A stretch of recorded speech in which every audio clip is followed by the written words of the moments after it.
For almost as long as video games have been around, people have told each other which games to play and which ones to avoid. This is never really the best way to decide whether to buy a video game though, as you might find that a game you like is actually quite hated. Which video games that have been either ignored or hated deserve your attention? At least try these games out. This is the top 10 most underrated video games. Number 10. Now I love Super Monkey Ball, and so do a lot of other people. However, when most people say that Super Monkey Ball Adventure started a decline in quality for the series, I have to disagree. Sure, the multiplayer isn't that great, but the single player is great if you don't have any friends that want to roll monkeys and balls with you. One problem worth mentioning though, is that they recycle music from the first Super Monkey Ball. Other than that, the gameplay is pretty close to its predecessor. Number 9. What happens when you mix Grand Theft Auto with The Simpsons? You get Simpsons Hit and Run. In a sentence, it's Grand Theft Auto with that Simpsons charm. A lot of people refuse to play it because it's a Simpsons game, but it's really great. And if you love The Simpsons, you're in for a treat. There's references everywhere. The game even includes a little bit of humor. I need your truck, Homer. Why should I give you that? Because I love you. Pay up, sucker. You're charging your own son? Yeah, I guess I am. Number 8. A lot of people know about the beat-em-up Teenage Mutant Ninja Turtle games from the 90s. But what about the games for the 2000 series? While the first game only allowed 2 players at a time and had repeated lines that the character said every 5 seconds, Teenage Mutant Ninja Turtles 2 Battle Nexus allowed 4 players and cut down on the chit-chat. The shared health bar brought an interesting twist to the game, and always made it fun to yell at friends that got the last blow before you all died. Go and find yourself a copy, and if you like it, make sure to pick up its sequel, Mutant Nightmare, as well. Number 7. Oh, I can hear people complaining right now. Super Mario Sunshine is awesome, everyone loves it. So why is it on number 7? Well... In one sense, this is the first worthy successor to Super Mario 64. Number 6. This one's also going to be a little controversial, but for the opposite reason of Super Mario Sunshine. Sure, the controls are a little crazy and you can beat some of the levels by swinging the Wii remote over and over again without a thought process, but aside from the cool graphics and great music, there is one redeeming quality about this game. It's fun. If you can get past the learning curve, it's an amazing game.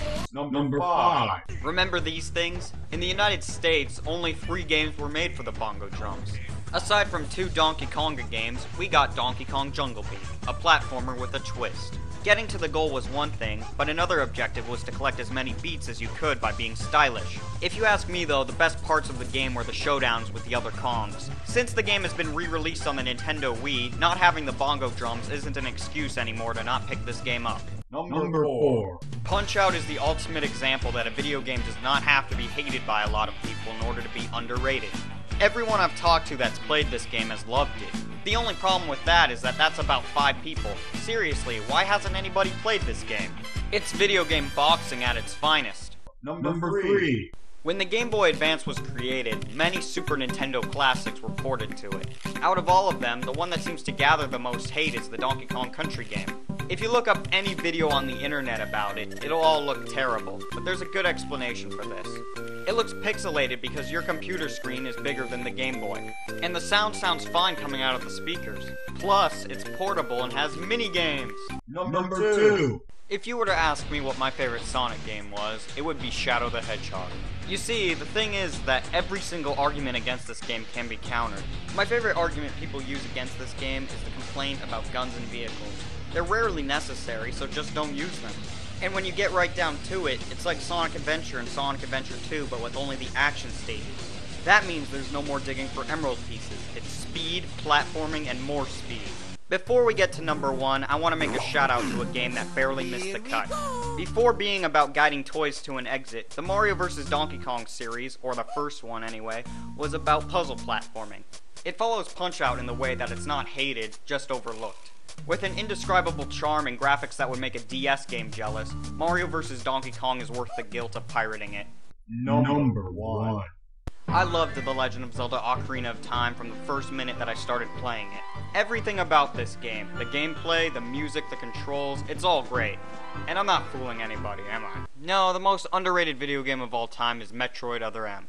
Now, based off what I've seen, 95% of the complaints are about the story. All I can say to that is, let's pretend that there isn't character development or suspension of disbelief. Story isn't that important in a video game.